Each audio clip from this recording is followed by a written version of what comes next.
mid-spring here in the NPA border, and it's time to cut back some of the shrubbier plants that we have, like this Artemisia, also lavender and rosemary and thyme and any of those other sort of woody, sort of shrubby, in-between plants. Now's a good time to get in there and cut them back. So although these are technically evergreen, you'll notice that they lost a lot of leaves in the winter to cold and wind, and we like to leave the plant alone for the winter through the worst of the cold, and then now that it's starting to show signs of regrowth, we'll cut it back so it can grow more shapely and more compact.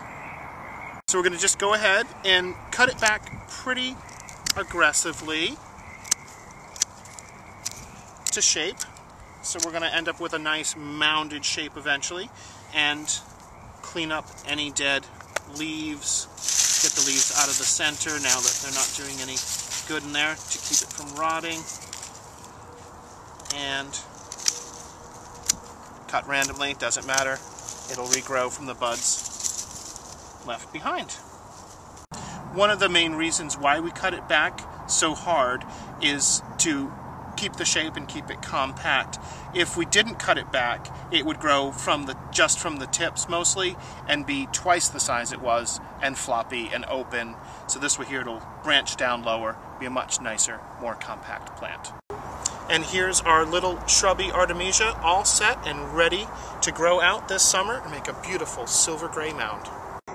While we pruned our Artemisia Powys Castle pretty severely this year because it had grown well last year, this little Bupleurum fruticosum hasn't grown much. It's a new plant, so we just took off a few of the largest stems that had died back a bit. We'll let this guy grow out, and in a couple years when he's established and 4 feet tall, then we'll start pruning him hard every spring. Remember, it's time now in mid-spring to get out there and prune those shrubby, smaller perennials and get them back in shape for another growing season.